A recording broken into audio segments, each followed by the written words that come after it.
internautas, tudo bem? Estamos aqui mais uma vez no nosso podcast projetado com o tema Além da Obra. Hoje com o Álvaro, que está nos visitando pela primeira vez, e comigo, a professora Tatiana, professora da Unicristos. A gente vai falar sobre o tema Minha Casa Minha Vida, um caso de empreendedorismo na engenharia civil, onde o Álvaro, que se formou há algum tempinho, vai contar pra gente como é que foi a trajetória dele, unindo, a questão de gestão, de empreendedorismo, para esse programa do governo federal que tem como objetivo trazer subsídios para pessoas que têm uma renda um pouco menor. Álvaro, já começo agradecendo a sua participação, muito bom tê-lo aqui. O Álvaro, gente, é engenheiro civil, formado pela Universidade Federal do Ceará e tem pós-graduação em infraestrutura de transportes e rodovias pela Universidade Paulista Unip. O Álvaro também é diretor da empresa Estrutural Engenharia, que atua no ramo das construções do programa Minha Casa Minha Vida, como eu já falei, e também atua em outros segmentos de obra, como infraestrutura e obras de construção civil de modo geral. Álvaro, mais uma vez, obrigada pela sua presença, é muito bom tê-lo aqui, e como vocês já sabem, o Além da Obra, ele traz empreendedores, gestores, profissionais do mercado de trabalho para contar um pouquinho pra gente sua experiência e dividir os seus conhecimentos conosco. Mais uma vez, muito obrigada e seja bem-vindo. Obrigado, Tatiana, obrigado a todo mundo que está interessado nesse podcast. Se você está ouvindo aqui é porque você tem uma mente empreendedora e você quer algo mais, Então, você já começou bem, já escuta para ver. Às vezes a gente conversa um monte de besteira, mas a gente vai falar muita coisa interessante também, É um caso, como eu estava falando, eu sou uma pessoa jovem, Me formei em 2014, mas já sempre tive essa mente empreendedora, sempre quis algo além. Não queria ser só um funcionário, queria empreender, queria ter minha empresa, queria buscar novos horizontes. Então, como a gente estava falando, a gente vai conversar bastante aqui sobre o caso Minha Casa Minha Vida, que foi um programa altamente atrativo para pessoas como eu, jovens, que queriam construir as primeiras casas, vender casas, trabalhar construindo, na construção civil de fato, efetivamente. Então, esse foi um boom no meu tempo, a construção deu um esfriado, em 2023 o programa retornou com força total e eu acredito que vai movimentar bastante. Então, como eu tinha dito, o Álvaro ele começou há pouco tempo, como ele mesmo falou, e ele começou no segmento Minha Casa Minha Vida, E aí a gente sabe que esse programa ele é desde 2009, eu vou para minha colinha porque eu não lembro os dados direito, mas ele teve o propósito de dar subsídios para pessoas que tinham uma faixa etária um pouco menor. E aí, na época, eram para pessoas que tinham uma renda até R$ 1.800, E, obviamente, tinha um teto também, Esse teto, no caso, variava até R$ 9.000 na época. Mas tudo bem que o programa ele já tem um tempinho, como eu falei, o Álvaro entrou no mercado de trabalho nesse segmento um pouco depois, Então, conta um pouquinho para os nossos ouvintes, Álvaro, como é que esse programa começou a fazer parte da sua vida profissional, por que você se interessou por ele, O que levou você, após a sua formação, a ingressar nesse segmento? Pronto. Foi uma oportunidade que, quando surgiu, assim que nos primeiros anos de trabalho, eu fui estagiário de uma empresa no ramo de estradas, infraestrutura de rodovias, Como eu fiz a minha pós-graduação e já fui efetivado. Em 2015 eu comecei a trabalhar, passei um ano como funcionário dessa empresa e comecei a fazer minha poupança e pensava sempre em ser empresário. Eu sempre queria construir, eu sempre queria ter a minha construtora. Mas na verdade, então, você começou com outro segmento, outro segmento, que eu também me identifico bastante. Mas aí eu sempre quis me organizar primeiro financeiramente e tudo mais para posteriormente começar a empreender. Eu queria construir, Então esse segmento do Minha Casa Minha Vida foi uma porta de entrada muito interessante, porque era um momento que a economia estava bem e que isso foi mais ou menos quando? 2016. Então já foi alguns anos depois do início do programa, O programa começou em 2009, Uhum. E ele já conseguiu financiar em torno de 15 milhões de habitações. Então é um valor bem expressivo, Bem expressivo, Então o programa já estava acelerado, já estava um programa que estava fluindo bem. Aí eu pensei, rapaz, é uma porta de entrada boa, porque vou construir as primeiras casas, vou entender como funciona esse ramo de construção, que eu estava até comentando que essa parte de construir uma casa é uma boa experiência. Porque você não fica sendo só o técnico, o engenheiro civil. Você elabora o projeto, você vê as condições para a construção, Questão de recuo, de afastamento, fossa sumidor, toda aquela burocracia, parte urbanística, parte técnica, parte urbanística, para você conseguir financiar uma casa. Mas, por trás disso, O engenheiro acaba tendo que fazer o marketing da casa, tendo que ser uma espécie de corretor de imóvel. É claro que você trabalha sempre junto com a imobiliária, cada um no seu setor. Mas acaba assumindo outras funções, né? Outras Isso que tá querendo funções. dizer pra quem tá em casa, né? Você tem que ir em prefeitura, tirar alvará de construção, matrícula Que é uma de parte Innovabit. chata, vamos combinar. É por isso que eu digo que você entende de toda uma logística para conseguir fazer uma obra, né? Você não é além de... Você tem que fazer a parte de incorporação do terreno, já tem que entender qual o melhor local para você fazer o seu empreendimento. Aí você vai nessa parte urbanística, vê como se adequa e inicia. Você elabora o projeto, vai estrutura, começa com fundação, você passa por toda a etapa da obra. Então essa parte técnica é uma parte altamente interessante porque é um início. É um negócio que você pega da fundação, termina, constrói com seu suor, né? Não é aquela parte que você fica só no ar-condicionado, você realmente vai a campo, você acompanha o pessoal de obra, né? Você é um comprador, você entende como compra, como você negocia, isso para tentar baratear os seus custos, oferecendo uma casa de qualidade. Então você acaba sendo multifunção, né? Você vira várias coisas, até despachante você vira, porque o cliente, para ele ter acesso a comprar uma casa pelo Minha Casa Minha Vida, ele precisa, no caso dessas faixas que eu construo, que são faixa 2 e 3, né? Ele tem que se direcionar até uma agência da Caixa Econômica, ver se ele se enquadra como um provável cliente, né? E a Caixa direciona até o construtor. Só que muitas vezes o construtor já tem que fazer o seu marketing, tem que mostrar o seu produto para que a pessoa... Então, foi isso que você identificou quando começou? Porque assim, tu tá começando a falar das faixas, né? Vamos deixar as faixas ali de ladinho um pouquinho, antes de falar do programa. Mas assim, como é que você entendeu? Ah, eu me formei, né? Você já falou aqui que tem que fazer, na verdade, né? Várias etapas, na verdade, não só construtivas, não só burocráticas, documentais, enfim... Mas eu me formei, me vi tendo que fazer esse monte de coisa, não é? Eu quero tal segmento. Como é que você direcionou então para isso, né? Você viu um nicho de negócio, ok, já entendi. Você trabalhava numa área de infraestrutura, tranquilo. Mas assim, eu vou empreender, eu sei que tem que fazer tudo isso e vou escolher esse nicho. Por quê? Como é que chegou? Como é que foi esse processo, né? De chegar até lá e identificar qual era o segmento, né? Quais eram as faixas, melhor dizendo, que você ia construir. É uma faixa que é um pouco menos onerosa para eu financeiramente iniciar, né? Programas tem as faixas 1, 2 e 3. Ele tem umas faixas que a gente vai falar mais a seguir. Então eu iniciei por uma mais simples. Eu não queria pegar capital de investidores, eu queria fazer com capital próprio. Estou aqui trabalhando com estradas, vou construir minha casa, minha vida. Como é que foi isso? Assim, para eu entender como é que foi esse processo, né? Vou empreender, assim, acordei um belo dia com uma nuvenzinha, né? Um sinalzinho de interrogação na cabeça, vou começar a construir? Conta pra gente como é que foi isso. Foi uma escolha. Sempre a gente acorda com 1000 ideias na cabeça. Engenheiro é meio perturbado, Engenheiro né? é uma coisa a ser estudada, porque ele é multifuncional. Então eu sempre queria empreender. Aí eu fiquei pensando, meu Deus, para fazer uma estrada eu preciso das máquinas, eu não tenho condições. E é um custo bem mais elevado. Elevadíssimo. Né? Então fui fazendo alguns planos, né? E eu vi uma viabilidade muito boa nesse programa, porque, como eu disse, a economia estava boa, o valor praticado hoje para você financiar uma Casa Minha Vida de parcelas se assemelha com o valor que você paga em um aluguel. Então, muita gente era apto, era cliente em potencial para adquirir essa casa, né? Então, vamos lá. Juntei o dinheiro do meu primeiro ano de formado, vendi meu carrinho, tinha um carrinho sedã, vendi. Comprei um utilitáriozinho com carroceria, financiado, né? Fiz uma sociedade com minha mãe, né? Eu digo que mãe é anjo de Deus na Terra, né? Mãe é uma coisa... De outro planeta. De outro planeta. Aproveitando que ontem foi Dia das Mães, eu queria mandar um abraço para todas as mães e dizer que as mães têm que apoiar os filhos. Não importa a ideia que eles tenham. Se for uma ideia que você acha que não vai dar certo, continue apoiando. Porque ele tem que dar o start, tem que sair da inércia, entendeu? Tem que apoiar, porque quando uma pessoa tem sucesso, ela precisa ter várias ideias ruins, ela vai passar por vários tropeços, mas vai chegar um momento que ela vai acertar. Então eu agradeço muito a minha mãe é uma parceirona. Não vai dar certo não, a gente começar a falar de mãe aqui, porque o Álvaro se emociona, eu me emociono porque eu me lembro da minha.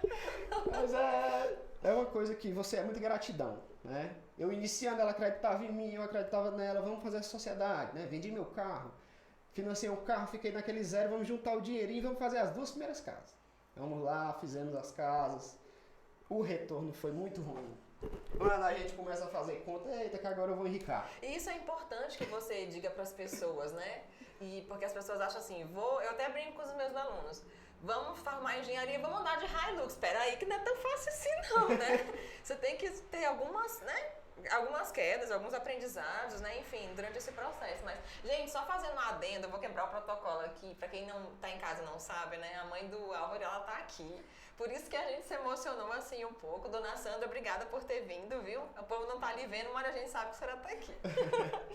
Continua, Álvaro, desculpa. É um caso engraçado, mas é isso aí. Então, a gente começou, né, fiz aquela viabilidade, mas vou gastar tanto para material, tanto para mão de obra, vou fazer tantas casas, escolhi o terreno, a gente faz as primeiras casas. Quando vende, não foi o esperado. Poxa, eu pensei que ia ser melhor. Mas não vamos desistir não, porque as próximas a gente já aprendeu. Então vamos galgar mais. Vamos fazer mais 4 casas, mais 8 casas. E a coisa foi começando a fluir. Porque você tem uma parte de experiência. Que o construtor, na transição, você se forma engenheiro e depois você quer ser construtor. Essa é uma transição que você precisa de experiência. Você vai se dar mal em algumas vezes. E acho que é a única coisa que a gente não tem quando sai da faculdade, né? Não tem jeito. Experiência. Não tem jeito. Você pode ser um aluno com o IRA 9000. O IRA que eu digo que era no meu tempo do UFC, não sei se ainda é. Mas, ainda é, né?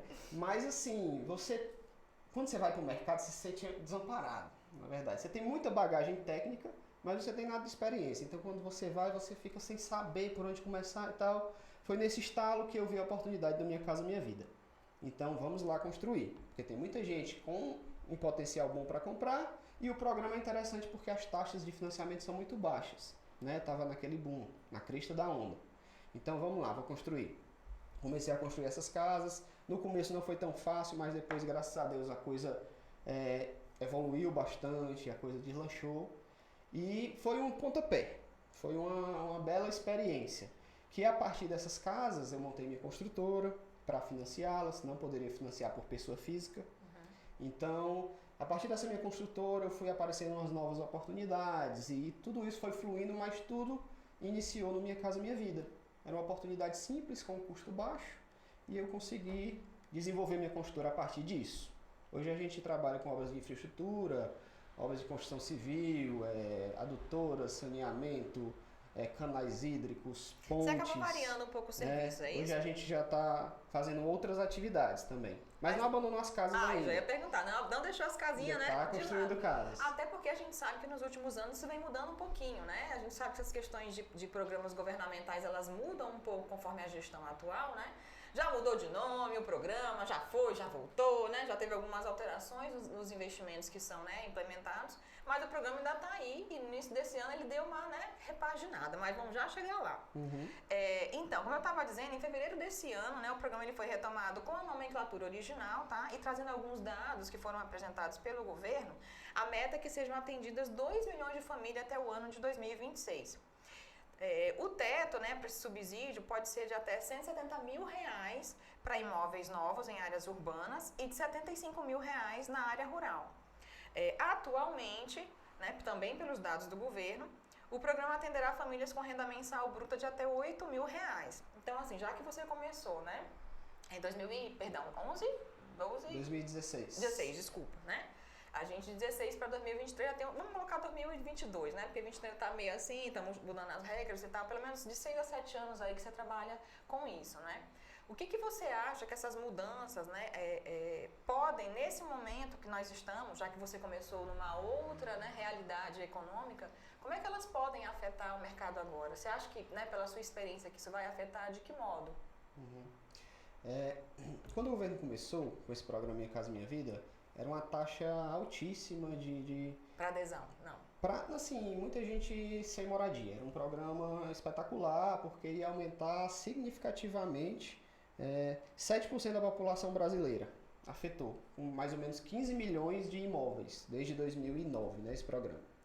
Então ele deu um boom, porque movimenta a construção civil, né, acaba com esse problema, que é um problema básico, que é moradia. Mas aí chegou um momento que não ficou tão bom assim, aí trocou o programa, mudou de nome. Era Minha Casa Minha Vida, passou a Casa Verde e Amarela.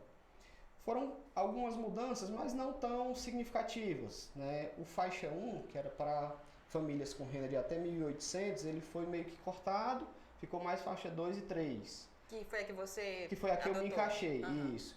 Por que isso? Porque acontece também os lados ruins do negócio. Muitas famílias não conseguiam pagar as prestações dos imóveis adquiridos. E esses imóveis iam para leilão. Então a garantia para comprar uma casa é a própria casa. Se você não pagar aquelas parcelas, o seu imóvel vai ser leiloado.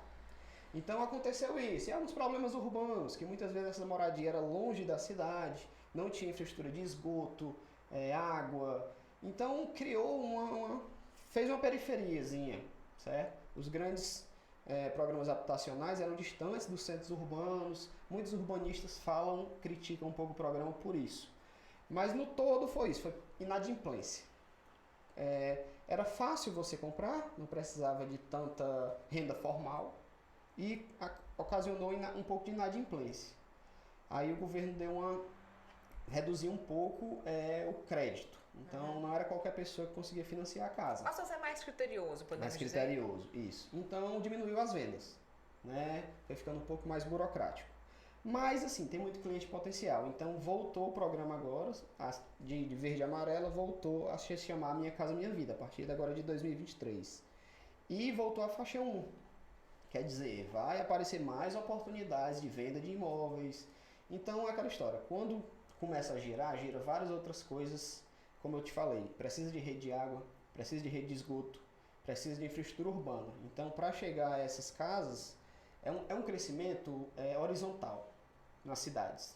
Então ele começa a ficar mais distante e tudo, mas isso vai ampliando a cidade, vai fazendo a cidade se expandir, né? Então voltou. Então tá mais fácil o crédito, tá mais fácil a adesão à casa com o novo programa. Então vai voltar aquelas mesmas problemáticas que existiam vão continuar acontecendo, mas em compensação a economia vai girar. A questão de construção civil vai aumentar, então voltou a ser atrativo o ramo, certo? Eu dei uma paradinha nos últimos anos, não estou construindo tanto porque tinha dificultado, mas agora vai voltar. Então é um ramo que tornou-se a ser atrativo novamente. Uma coisa que você falou, né, que quando a gente trabalha com questões urbanísticas é muito focado, e eu confesso que eu não sabia dessa informação, porque veja bem, quando a gente fala de plano diretor, né, você sabe que tem que ter uma previsão lá de espaços públicos, né, para lazer, para educação, para transporte, para comércio.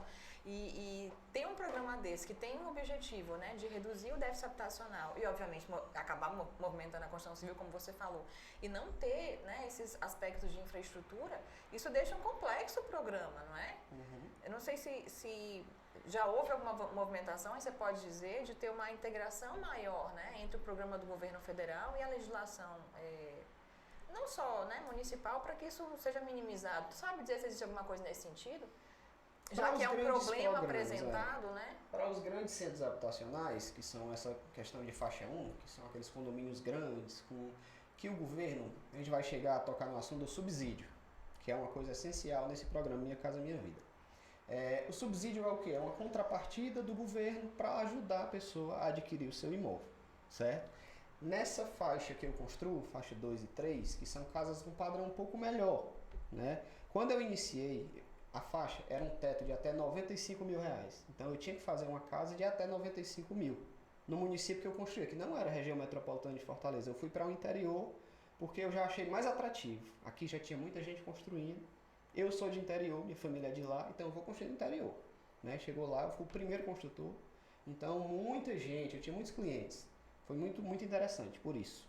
Você tem também que ver o nicho que você vai entrar. Se eu entrar aqui em Horizonte, Pacatuba, Itaitinga, essa região metropolitana, já tinha muita gente construindo. Então eu me afastei um pouco mais. Eu vou ser o pioneiro ali. Entendeu? Foi bom por esse lado. Aí, como eu estava explicando, era 95 mil teto quando eu comecei a construir. Hoje, o governo aumentou para 170 mil. Bem maior, né? Quase o dobro do valor. Quase o dobro. Mas a gente tem que entender que, devido ao período pandêmico, o metro quadrado construído aumentou bastante. O material tá caro. Sim. Entendeu? Quando eu construí, o cimento era R$18, hoje o cimento é R$38. entendeu? Então, é umas coisas que subiram muito. Então, o valor do imóvel construtivo subiu também, né? Mas a questão do subsídio, o governo, ele, nessa faixa que eu construo, 2 e 3, ele entra só com para ter uma 20%. ideia, né, para os nossos alunos terem uma ideia, nessa faixa que você constrói, né, só pegando o gancho, quanto é que ficaria mais ou menos o metro quadrado construído? Assim, que faixa nós teríamos aí? Tem noção, Álvaro? Eu perdi um pouco a noção por conta de... Mas eram casas de aproximadamente 120 mil reais, a 70 reais o metro ficava em 1.700, né, chegando a 2 mil reais o metro quadrado, era nessa faixa. Até porque você falou que eram padrões um pouco mais elevados, né? Padrões melhores, casas boas, né, suítes e tudo, não é aquela casa mais simples, né? E de fácil acesso, você hoje construir uma casa com 100 mil reais é muito difícil. Hoje as coisas estão caras. É quase impossível, só uma casa muito pequena, né? Entendeu? Ou com uma qualidade de material inferior. Isso. Aí o que acontece? A casa, em média, que eu vendi de 100 mil reais, o subsídio do governo chega até 20%. Então a casa já passa de 100 para 80, por exemplo. O governo lhe ajuda nessa entrada. Então sua entrada fica muito simples. Um cliente que tinha uma moto no interior vendia a moto e comprava uma casa. Conseguia, né, ter acesso ao programa. Dava a entrada de uma casa, só a entrada, né? E as parcelas era comparável à parcela que ele já pagava de aluguel. Ele pagava lá 400 reais de aluguel, passaria a pagar 450, 500 reais de parcela. Ficava uma coisa pela outra e de uma coisa que no final era equilibrado, dele, né? E a pessoa construindo o seu primeiro imóvel, né? Então foi muito bom. Era um programa que tinha muita atratividade. Nessa faixa 1, o programa se divide em faixa 1, 2 e 3, certo?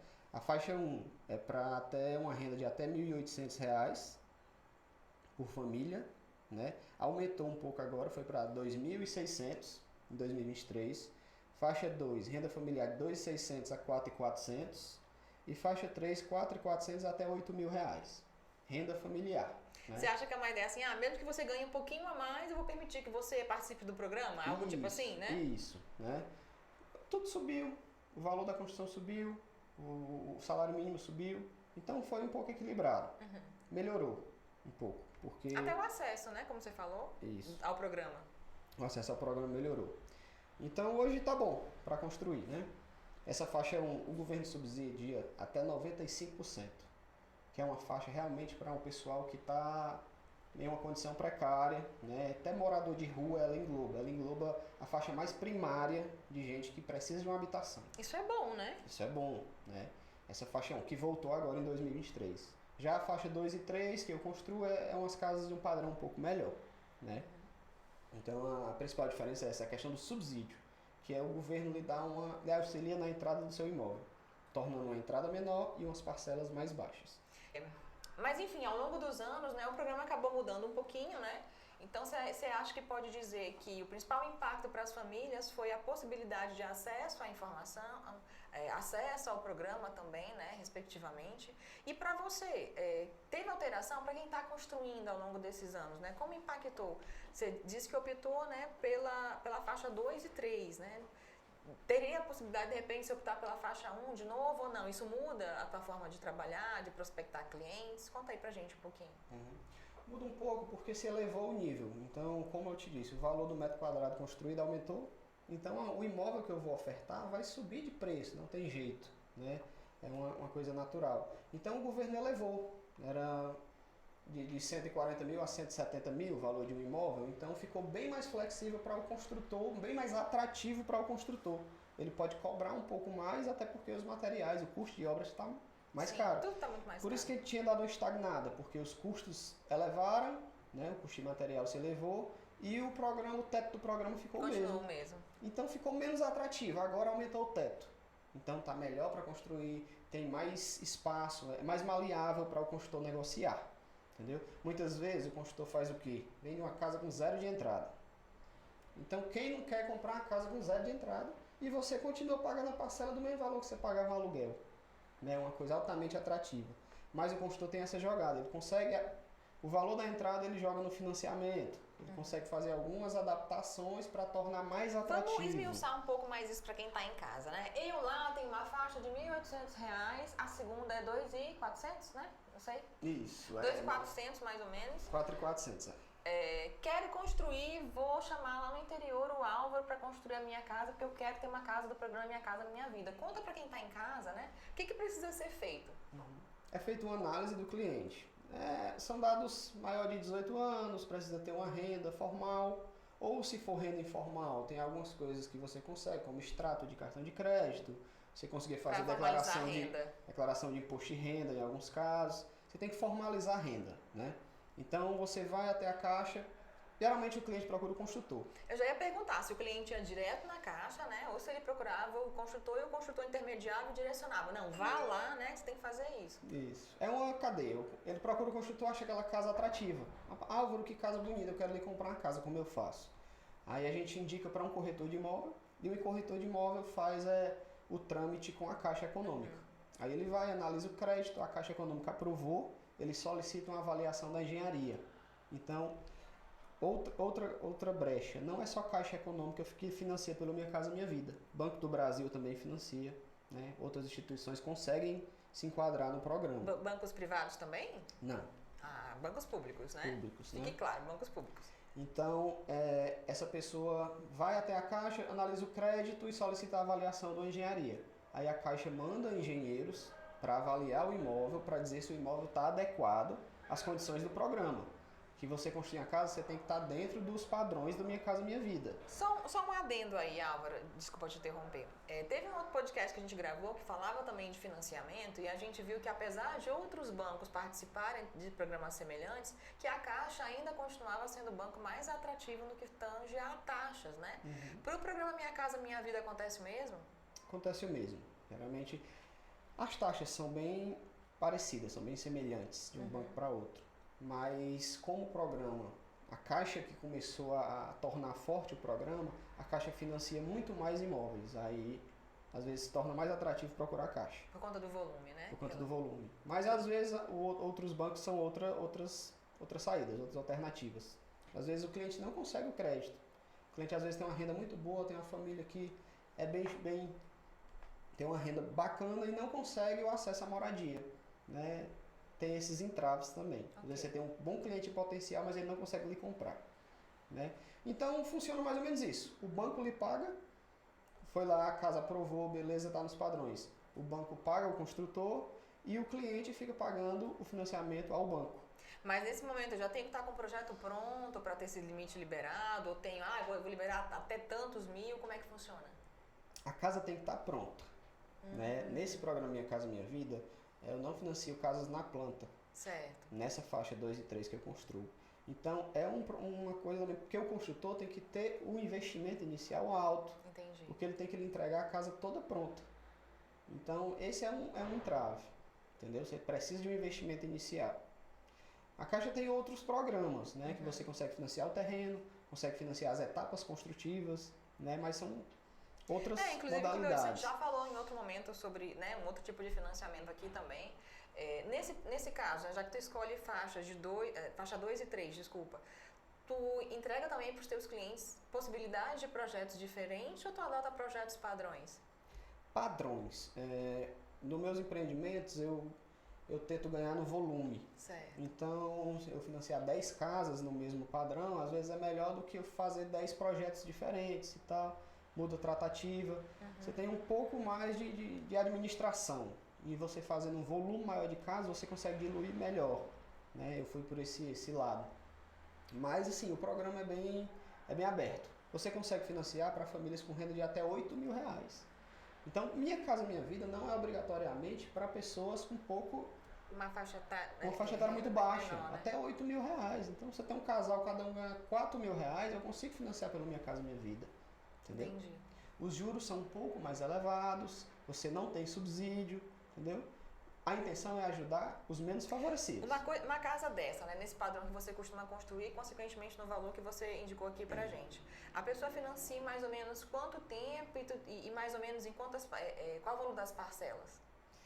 O financiamento nessa faixa etária é em 30 anos. Então são 360 parcelas, né? Que giram em torno, já vem de casa com parcela de R$350. Então é um valor bem acessível, muito né? atrativo. Dependendo do montante da edificação. Muito atrativo, entendeu? E uma edificação boa, de qualidade, né? feita por um engenheiro, com projeto sanitário, com projeto estrutural, projeto elétrico, né, com os recursos, ventilação. Então é uma casa que, para o padrão de interior, como eu comecei a construir, o pessoal não tem uma lei de direcionar construção, não tem um plano diretor. Então você chega com uma modalidade de casa diferente, uma casa interessante, uma casa bem construída, por um valor baixíssimo. Então foi um boom.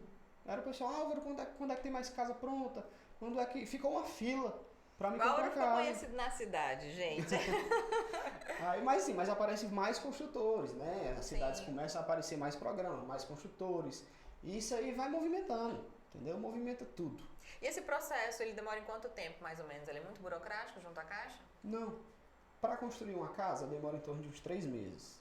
Uns 3 meses eu No padrão que você constrói, né? No padrão que eu construo. Uma casa de fundação, ela tá toda acabadinha, 2 a 3 meses. Depende do plano. Pavimento térreo somente? Somente pavimento térreo.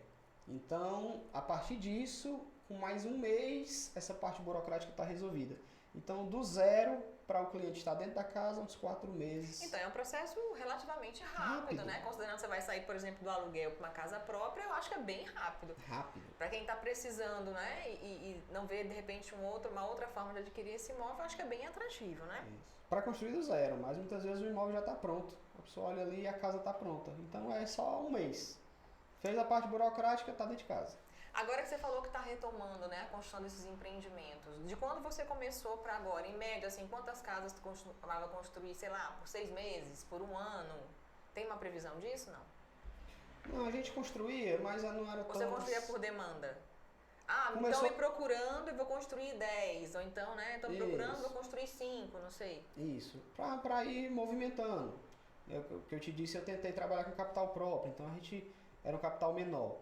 Só que tem programas mais arrojados, tem planos de construção mais arrojados. Você vai no banco, consegue um financiamento e faz várias casas, um cronograma mais arrojado. Mas foi bom, do jeito que eu construí eu não me arrependo. Porque foram passos menores, a gente fazia de 4 casas, 8 casas, entendeu? Não era programa de se fazer 30, 50 Você está casas. tocando numa coisa, na verdade, que é muito importante quando a gente fala de engenharia, que é a questão do planejamento, né? Isso. Então eu acho que, de repente, né, foi bem cuidadoso, suponho, né? Não sei. Já que era uma coisa que você estava tentando, já que você teve que movimentar, né, um investimento inicial aí que você não tinha, então você teve que se articular para ter esse investimento e, obviamente, teve que planejar para utilizar esse investimento inicial de forma mais adequada, né? Isso. Foi um investimento pequeno, mas uma coisa degrau a degrau, foi galgado, né?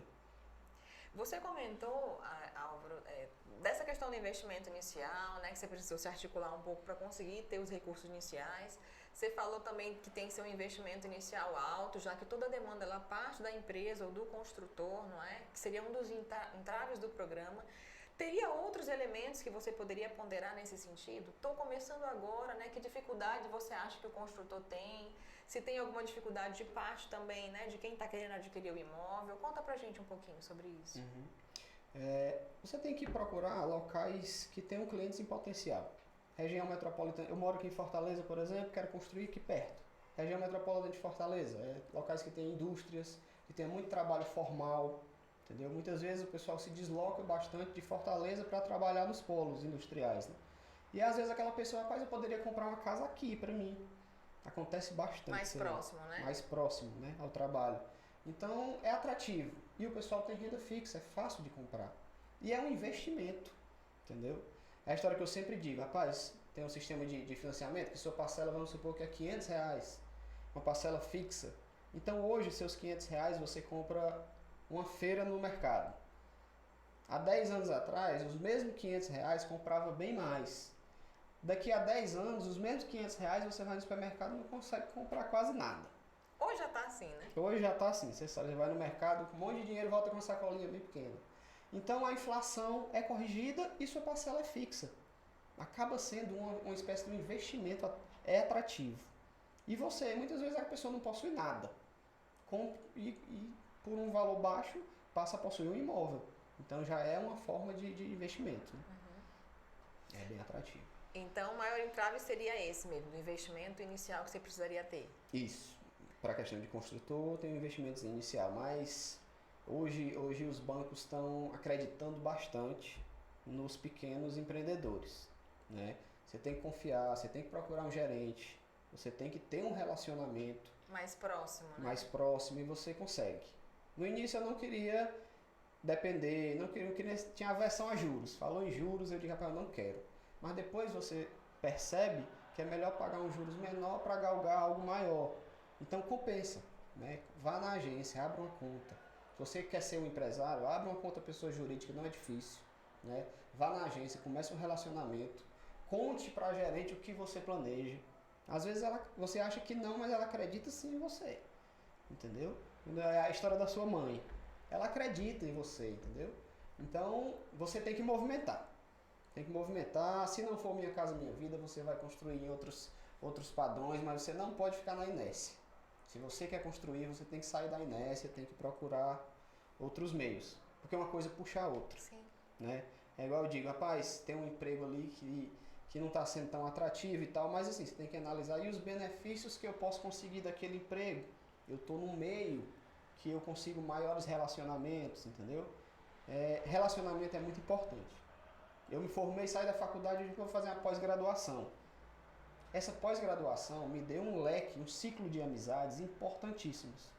Hoje eu tenho vários amigos querendo sociedades, a gente troca muitas ideias importantes, então você tem que entender que você tem que fazer uma rede social. Eu costumo dizer que Fortaleza tem 3,5 milhões de habitantes, mas não tem como você se esconder. Porque se você não conhece alguém, alguém conhece alguém que te conhece, né? E a rede acaba ficando muito próxima, mesmo a cidade sendo muito grande. Realmente é muito importante esses contatos. Tu tinha comentado, Álvaro, que acha que com essas mudanças que houveram, né, no início do ano, que elas vão dar, né, uma impactada maior nesse mercado, nesse segmento. O que você tem de previsão, assim, eu enquanto empreendedor, né, que comecei com esse programa para esse ano? Como eu falei, a gente tinha dado uma estagnadazinha nas casas, tinha umas casas para vender, estava financiando, mas num volume menor. Então agora já voltou a ser mais atrativo, já estou fazendo novos planos, novas prospecções, pensando em voltar a construir, né? O teto aumentou, eu consigo fazer uma casa mais bem elaborada ainda. Entendeu? Que a previsão para 2026 ela é bem otimista, né? Então Isso. A gente supõe que a tendência é que o programa tenha mais adesão nos próximos anos, né? Isso. No caso de empreendedores como você, de construtoras, enfim. Essa é a sua previsão também? Essa é a previsão. A gente vai voltar a construir mais forte e esse ano a gente vai entregar algumas casas até o fim do ano. Olha aí, presta atenção no nome do Álvaro no interior de vocês, viu? Álvaro, como você contou, né? Você trabalhou um ano com infraestrutura, depois você resolveu empreender. A gente tem muitos alunos também, ex-alunos, que também estão se sentindo meio perdidos, né? Tô prestes a me formar, ou então me formei, não sei o que vou fazer, meu estágio acabou, né?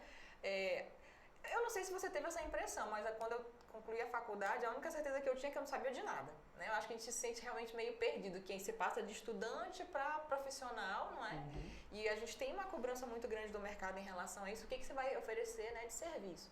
Estou me formando, sou aluna da Unicristos, né? Quero apresentar alguma coisa, quero ter uma fonte de renda. O que você daria de sugestão? Assim, eu, né, comecei e eu daria de sugestão isso para você que quer empreender na construção civil, né? Que quer, né, enfim, deixar o seu nomezinho aí marcado no mercado de trabalho. Uhum. É uma coisa muito... A gente se sente muito desamparado quando a gente sai da faculdade.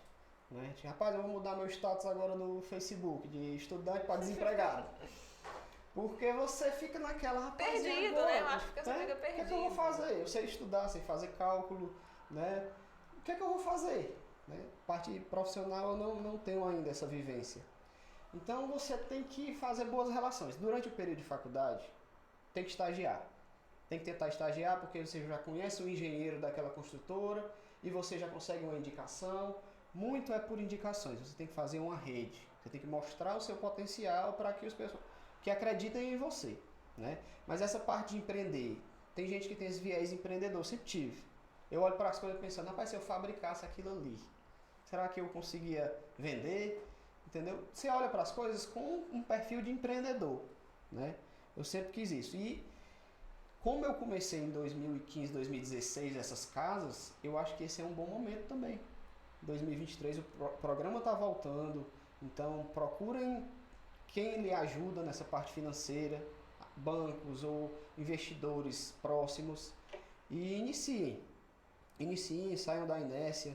Como eu disse, o engenheiro civil é um profissional muito completo, Eu gosto muito da minha profissão, eu sou apaixonado e defensor dela. Porque mesmo que você saia da faculdade e não vá atuar como engenheiro civil, você tem uma mente bem aberta para atuar em vários outros segmentos. Você acha então que a faculdade ela prepara para isso? Bastante. A faculdade abre os seus horizontes, né? Que muitas vezes, hoje, eu já passei mais da parte técnica, hoje eu sou mais administrador do que engenheiro.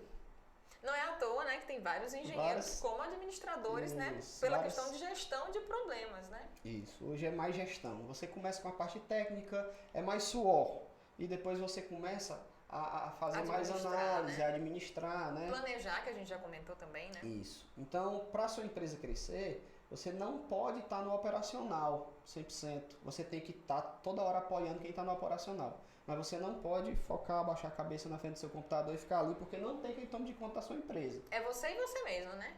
Os funcionários são Eu nem reflexos do perguntei, mundo. você trabalha sozinho? Você falou da mamãe, né, que ajudou no começo. Mas e agora? Nesse começo, você trabalha só, você administra, você falou de um sócio também, né? Aliás, o sócio é sua mãe, desculpa. Mas que outras pessoas vieram, né, sugerir sociedade. Como é que tá pensando em gerenciar isso agora? As coisas vão mudando. Eu comecei, mãe, vamos ser sócia na construção de casa. Aí ela, vamos. Ela é uma pessoa comerciante, uma pessoa que tem essa tá parte... explicado, então, empreendedorismo na veia do Álvaro, na veia, gente, é da mamãe.